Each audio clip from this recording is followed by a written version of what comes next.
topic, that is the composition of chromosomes. I am going to discuss chapter 20, that is the chromosome and DNA. In the previous video lecture मैंने इसके कुछ introduction के बारे में जो है वो आप लोगों को बताया था कि किस तरह से क्रोमोसोम्स बेसिकली मौजूद होते हैं मुख्तलिफ ऑर्गेनिजम्स की बॉडी के अंदर। तो इस वीडियो लेक्चर के अंदर हमने ये चीज़ डिस्कस करनी है कि किस तरह से ये क्रोमोसोम्स की कंपोजिशन किस तरह से है, या हमारे एक सेल के अंदर क्रोमोसोम्स जो है बेसिकली किस तरह से मौजूद हैं पड़े, उनकी कंपोजिशन के ऊपर हमने बेसिकली इस चीज़ को डिस्कस करना है। अगर हम क्रोमोसोम को देखें तो क्रोमोसोम बेसिकली जो है ये दो चीज़ों से मिलकर बने हुए होते हैं। First one is the DNA and the second one is the protein. DNA और प्रोटीन से ये बेसिकली मिलकर बने हुए होते हैं।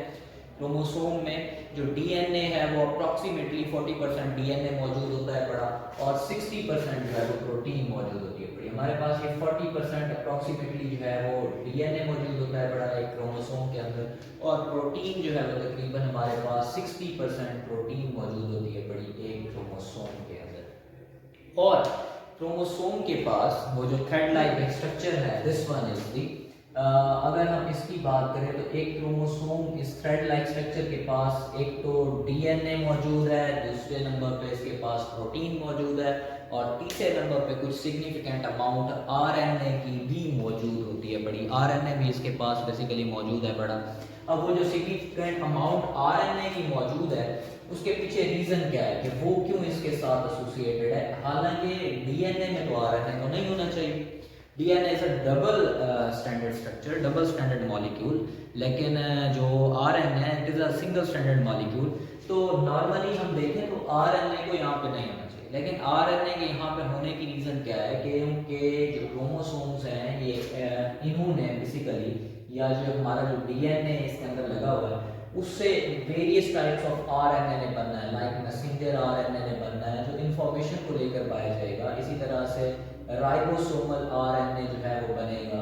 इसी तरह से third one is the transfer RNA जो है वो बनेगा। तो इन्होंने प्रोटीन की सिंथेसिस में इम्पोर्टेंट रोल जो है वो परफॉर्म करना है, इसलिए सिग्निफिकेंट अमाउंट आरएनए की भी मौजूद होती है बड़ी हमारे क्रोमोसोम्स के पास।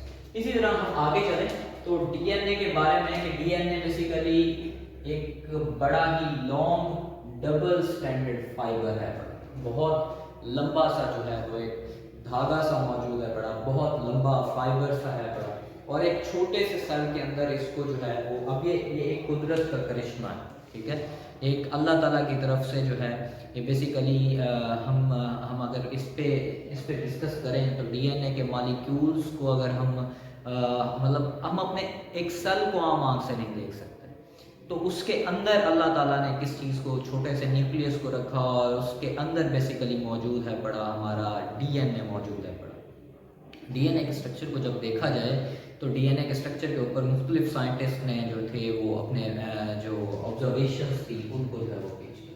उन्होंने ये कहा कि डीएनए बेसिकली एक डबल स्टैंडर्ड फाइबर है। जब माइक्रोस्कोपिक स्ट्रक्चर्स जो है वो इनके माइक्रोस्कोपी की मदद से देखा गया तो ये देखा गया कि एक डबल स्टैंडर्ड फाइबर है, इसके पास दो स्ट्रैंड बेसिकली मौजूद हैं जो क्रोमोसोम के पास डीएनए है। फॉर एग्जांपल अगर डीएनए के स्ट्रक्चर को ड्रा किया जाए तो ये कुछ इस तरह से, फॉर एग्जांपल ये इसका एक स्ट्रैंड, इसी तरह से ये उस डीएनए का दूसरा स्ट्रैंड मौजूद है बड़ा। तो ये एक डबल स्टैंडर्ड फाइबर है बड़ा।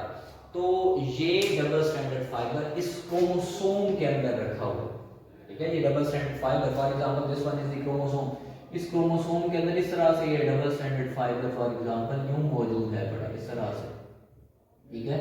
तो इस तरह से ये फाइबर हमारे क्रोमोसोम के अंदर मौजूद है, और पूरी लेंथ में फॉर एग्जांपल जितना भी ये इसके अंदर यहाँ पर खड़ा हुआ है ये डीएनए का फाइबर, तो कहीं पे भी इसका कोई ब्रेकिंग पॉइंट नहीं है। ये ओवरऑल पूरे का पूरा जो है वो सेम है, कोई किसी किस्म का जॉइंट मौजूद नहीं है। पूरा ओवरऑल इसकी इंटायर लेंथ के अंदर किसी किस्म का ब्रेकेज नहीं है, ये अनब्रोकन सा होता है through entire length of chromosome. पूरे क्रोमोसोम के अंदर इसमें किसी किस्म का जो है वो ब्रेकेज नहीं होता, कहीं पे भी ये टूटा हुआ नहीं होगा। पूरे क्रोमोसोम के अंदर इसकी इंटायर लेंथ जो है प्रॉपरली पूरी मौजूद होगी।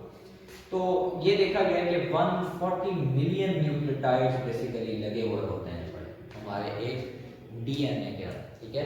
तकरीबन हमारे जो है एक क्रोमोसोम में अगर हम देखें तो वो जो डीएनए मौजूद है उसमें 140 मिलियंस न्यूक्लियोटाइड्स बेसिकली मौजूद हैं पड़े। तो इतना ये जो है वो मॉलिक्यूल, इतना बड़ा मॉलिक्यूल बेसिकली मौजूद है पड़ा। अब ये जो स्ट्रैंड्स होते हैं डीएनए के, ये फॉर्मिंग अ सिंगल क्रोमोसोम, ये एक सिंगल क्रोमोसोम को बेसिकली जो है वो बना रहे हैं। किस तरह से? फॉर एग्जांपल यूँ कह रहे हैं, फॉर एग्जांपल ये पहले भी पिछले वीडियो लेक्चर में भी डिस्कस हुआ कि फॉर एग्जांपल ये डीएनए के स्ट्रैंड्स इस तरह से ये जा रहे हैं यूँ, इन्होंने अपने आप को इस तरह से अरेंज किया हुआ है। इस तरह से जब हम यूँ देखें तो इसका ओवरऑल ये स्ट्रक्चर यूँ इस तरह से क्रोमोसोम की इस आर्म को बना देता है। इसी तरह सेम लाइक दिस, और ये नीचे देखें तो डीएनए का ये स्ट्रैंड इस तरह से यूँ जा रहा है और इसने इस तरह से इस फॉर्म स्ट्रक्चर को फॉर्म किया। ये एक क्रोमेटिड। इसी तरह same case is for this, इसके अंदर लगा हुआ डीएनए और इसके अंदर लगा हुआ डीएनए, और ये जो ये स्ट्रक्चर था इनके अंदर लगा हुआ डीएनए। तो यूं पूरे क्रोमोसोम को देखा जाए तो उस पूरे क्रोमोसोम के अंदर जो है ये इस तरह से इसके ये जो स्ट्रैंड्स हैं ये क्या हैं, वो इस तरह से लगे हुए हैं और इन्होंने क्या किया हुआ है, इस तरह पूरे क्रोमोसोम को जो है वो फॉर्म किया हुआ। पूरा क्रोमोसोम इससे मिलकर बना, एक सिंगल क्रोमोसोम, इसके बेसिकली स्ट्रैंड से मिलकर बनता है, ठीक है।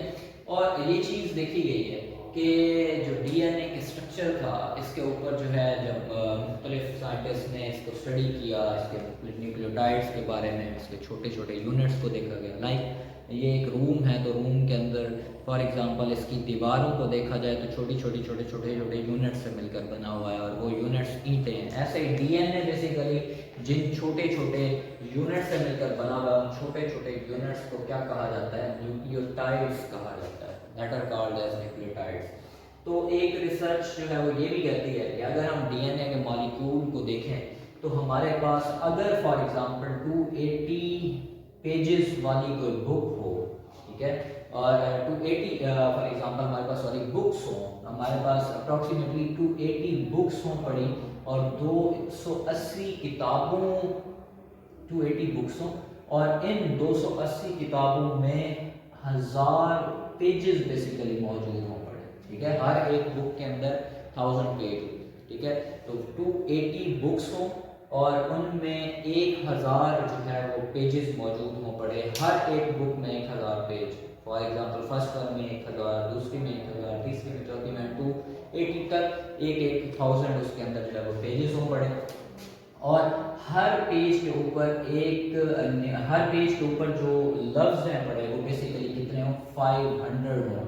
तो हम ये कह सकते हैं कि हमारा डीएनए बेसिकली इतना बड़ा बन सकता है, इतना बड़ा होगा कि अगर फॉर एग्जांपल हम 500 जो है वो वर्ड्स जिनको हम कह रहे हैं कि एक जो है वो उसके ऊपर जो एक पेज के ऊपर जो है वो वर्ड लिखे हुए हैं वो 500, हम उस 500 को एक न्यूक्लियोटाइड कंसीडर कर लें, ठीक है। जैसे हमने ये कहा कि तकरीबन 140 मिलियन न्यूक्लियोटाइड, तो हम अगर फॉर एग्जांपल 500 वर्ड्स को और जो 500 वर्ड हैं एक पेज के ऊपर उनको एक न्यूक्लियोटाइड कंसीडर करें और उनको जोड़ते जाएं और उससे 1000 पेजेस वाली एक बुक बने और हमारे पास टोटल कितनी बुक्स हों, 280 जो है वो बुक्स हों ऐसे। तो इतना बड़ा हमारा डीएनए बेसिकली मौजूद होता है बड़ा, मीन्स के एक डीएनए के अंदर इतने न्यूक्लियोटाइड्स मौजूद होते हैं बड़े। और ये वाकई कुदरत का करिश्मा है कि उस ज़ात ने क्या किया कि उसने हमारे डीएनए को उठा के और एक उस सेल में रख दिया है जो कि हमें नज़र नहीं आता। वो सेल जिसे हम माइक्रोस्कोप से सिर्फ और सिर्फ देख सकते हैं, उसके अंदर हमारे डीएनए को जो है वो उठा के इस तरह से रख दिया गया। इतने बड़े डीएनए के मॉलिक्यूल को इसमें किसी किस्म का एरर, किसी किस्म की खामी जो है वो नहीं रखी गई। तो उसने एक एक चीज़ को परफेक्ट बनाया, उसने एक एक चीज़ को जो है वो प्रॉपरली मैनेज करके बनाया। तो ये देखा जाए कि अगर हम डीएनए की बात करें तो डीएनए में कुछ इस तरह से है कि जब हम बात करते हैं यार ये इतना बड़ा मॉलिक्यूल है, इतना बड़ा स्ट्रैंड है, इतना बड़ा धागा है, तो हमारे सेल में कैसे रखा गया होगा। अब जाहिर सी बात है इस धागे को यूँ किसी तरह से फॉर एग्जांपल एक धागा किसी चीज़ पे मौजूद है या फॉर एग्जांपल पतंग की एक डोर है, उसे भी हम लपेट के रखते हैं। इतने बड़े धागे को, इतनी बड़ी डोर को हम जो है वो इसी तरह खुला जो है वो नहीं रख सकते। तो इसी तरह सेल के अंदर ये किस तरह से पड़ा हुआ होता है। तो अगर हम सेल के अंदर देखें तो 200 न्यूक्लियोटाइड्स जो हैं वो एक प्रोटीन के गिर्द लिपटे हुए होते हैं। फॉर एग्जांपल 200 न्यूक्लियोटाइड हैं वो एक प्रोटीन के गिर्द क्या होंगे, लिपटे हुए होंगे। ये एक न्यूक्लियोटाइड यूँ कंसिडर कर लें, या दूसरा न्यूक्लियोटाइड, या तीसरा न्यूक्लियोटाइड, ऐसे ही 200 न्यूक्लियोटाइड्स जो हैं वो एक प्रोटीन के गिर्द लिपटे हुए होते हैं और फिर उनको लपेट के एक सेल के अंदर रख दिया जाता है, एक न्यूक्लियस के अंदर रख दिया जाता है। तो ये चीज़ है, ये अप्रॉक्सीमेटली इसमें ये कहा जाता है कि 200 न्यूक्लियोटाइड्स बेसिकली जो है डीएनए के वो डुप्लेक्स के मींस के ये इस स्ट्रक्चर के जो है वो कॉइल हुए होते हैं, वो लिपटे हुए होते हैं। किसके गिर्द कॉइल हुए होते हैं, एक प्रोटीन के गिर्द कॉइल हुए होते हैं, that is called as histone protein.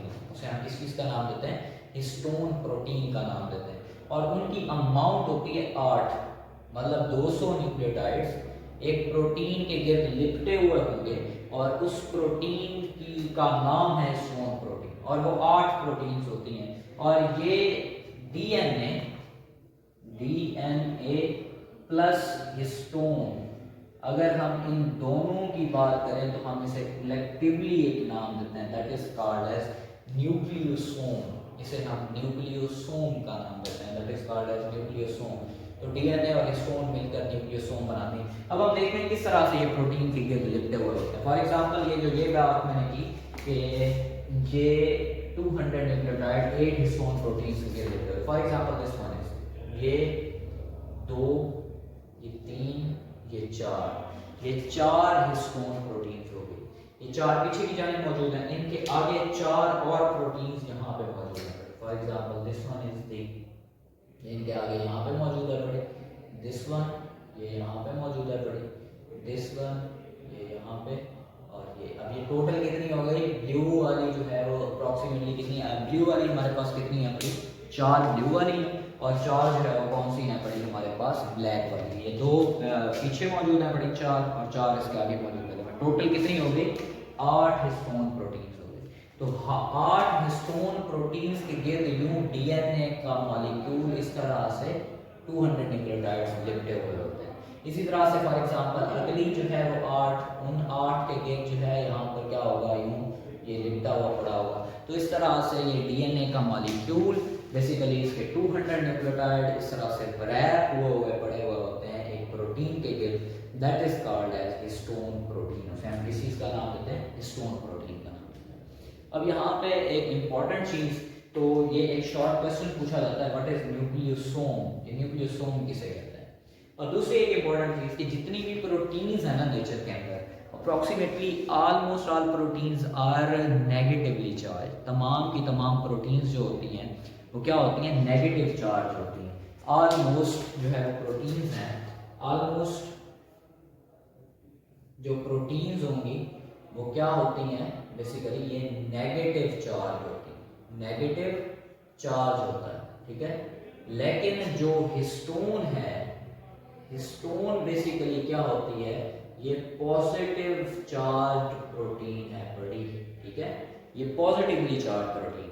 और ये जो पॉजिटिव चार्ज प्रोटीन है, ये हिस्टोन बेसिकली इसके अंदर ना प्रोटीन बेसिकली हम कहते हैं अमाइनो एसिड से मिलकर बनी हुई प्रोटीन, ठीक है। इनमें छोटे छोटे यूनिट्स अमाइनो एसिड होते हैं। और जो हिस्टोन है, ये इंपॉर्टेंट एमसीक्यूज में जो है वो पूछा जाता है, जो हिस्टोन है इसमें 2 तरह के अमाइनो एसिड्स काफ़ी ज़्यादा अमाउंट में जो है वो अबंडेंट होते हैं, ज़्यादा पाए जाते हैं। एक अमाइनो एसिड का नाम है आर्जिनिन और दूसरे अमाइनो एसिड का नाम है लाइसीन। ये 2 अमाइनो एसिड जो है ये अबंडेंटली मौजूद है बड़े, ये हिस्टोन के अंदर बेसिकली ये 2 अमाइनो एसिड हैं बड़े। अमाइनो एसिड जो है वो कौन कौन से हैं, आर्जिनिन और लाइसीन, ठीक है। लाइसीन और आर्जिनिन ये अमाइनो एसिड हिस्टोन के अंदर अबंडेंट है।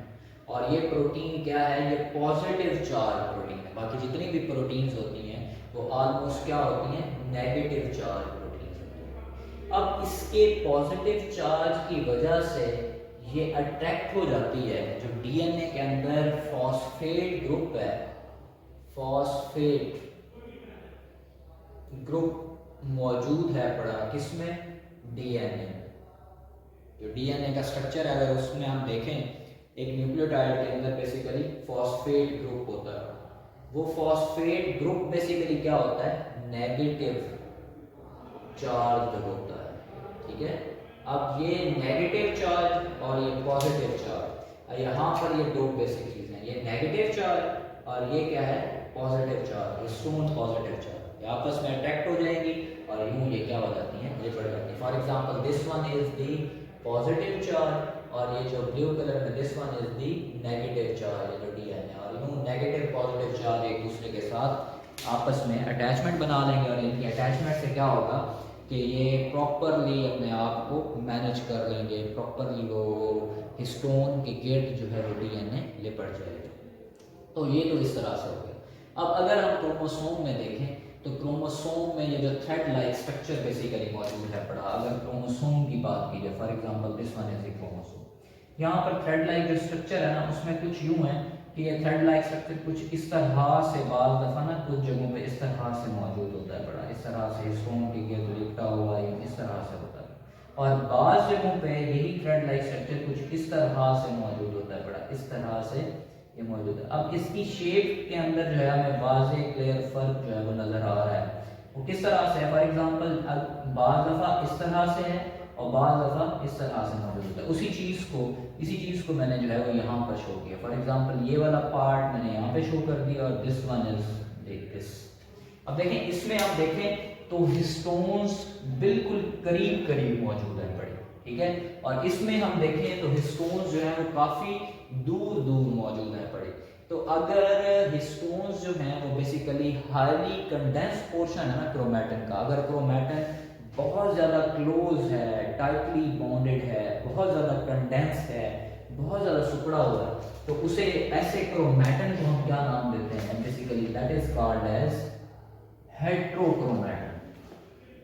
मींस क्रोमोसोम के अंदर, फॉर एग्जांपल ये है क्रोमोसोम, इस क्रोमोसोम के अंदर जो क्रोमैटिन है वही जो DNA है, मतलब उलझा हुआ जो धागा सा, वो अगर यूं इस तरह से बहुत ज्यादा कंडेंस फॉर्म में मौजूद है बड़ा, इस तरह से, ये इस तरह से बेसिकली मौजूद है। This one is the chromatin, ये क्या है, this one is the black one में जो है ये है हिस्टोन, और ये जो रेड में है that is called as chromatin, या फिर हम कहते हैं इसको ये हुई DNA, ठीक है। अगर देखें ये यूं है, हाईली कंडेंस है, देखें क्रोमैटिन बहुत बहुत क्लोज है पड़े, इनमें देखें गैप्स आप लोगों को नजर नहीं आ रहे हैं, ठीक है, बहुत ज्यादा क्लोज है पड़े, तो इसे हम कहते हैं ये हाईली कंडेंस्ड है। ये इस हाईली कंडेंस फॉर्म में ये वाली जगह, ये वाला क्रोमैटिन क्या कहलाएगा, that is called as heterochromatin, ठीक है। इस जगह पे ये क्या कहलाता है, हेट्रोक्रोमैटिन कहलाता है। और देखें बाल दफा यूं होता है, बाल दफा इस तरह से कि क्रोमोसोम में ये जो क्रोमैटिन है वो इस तरह से मौजूद होता है बड़ा। देखें अब इनके अंदर हमें अच्छे खासे जो है वो गैप से नजर आ रहे हैं, तो ये देखें ये दूर दूर हैं बड़े हिस्टोन प्रोटीन एक दूसरे से, इनमें अच्छा खासा गैप मौजूद है बड़ा, तो इसे हम नाम देते हैं किस चीज का, that is called as euchromatin, ठीक है। ये यूक्रोमैटिन ये बेसिकली क्या होता है, ये लेस कंडेंस्ड होता है, ठीक है, ये लेस कंडेंस होता है, और कंडेंस ये तब होगा जब सेल डिवीजन होती है, जबकि वो जो दूसरा है हेट्रोक्रोमैटिन ये ऑलमोस्ट कंडेंस ही है, जबकि ये क्या होता है, लेस कंडेंस्ड होगा, और ये कंडेंस कब होता है, ओनली ड्यूरिंग सेल डिवीजन, जब सेल की डिवीजन हो रही होगी तब ये एक दूसरे के करीब करीब करीब आ जाएगा, ठीक है, तब ये बहुत ज्यादा कंडेंस हो जाएगा, ठीक है। अदरवाइज जो है इस तरह से होता है, और जब ये इस तरह से होता है ना, लेस कंडेंस होता है, तब इसकी जो जीन्स होती हैं, स्पेशली इसके ऊपर ये जो जीन्स लगे हुए हैं, मतलब छोटे छोटे पार्ट्स जो इसके जीन्स के हैं, ये पिछले लेक्चर के अंदर भी हमने डिस्कस किया था कि जीन्स क्या होती हैं, जो DNA या क्रोमैटिन के ऊपर छोटे छोटे सेगमेंट्स हैं जो खास इंफॉर्मेशन को कंट्रोल करते हैं, उन्हें हम क्या नाम देते हैं, जीन्स कहते हैं। तो वो जो जीन्स यहाँ पर लगे होते हैं वो एक्सप्रेस्ड होते हैं, वो क्लियरली हमें सामने नजर आ रहे होते हैं, वो विजिबल होता है, ठीक है, वो बिल्कुल क्लियर है, क्योंकि ये खुला हुआ है, ठीक है, इसकी चीजें विजिबल है, सब कुछ सामने, क्योंकि इसमें क्या है कि ये बहुत ज्यादा कंडेंस है हेट्रोक्रोमैटिन, तो हेट्रोक्रोमैटिन हमेशा कंडेंस फॉर्म में होता है, जबकि यूक्रोमैटिन जो है ये लेस कंडेंस फॉर्म में होता है, और कंडेंस तब होगा जब सेल की जो है वो डिवीजन होने लगती है। तो this is whole story about the composition of chromosomes. Thank you so much. अल्लाह हाफिज़।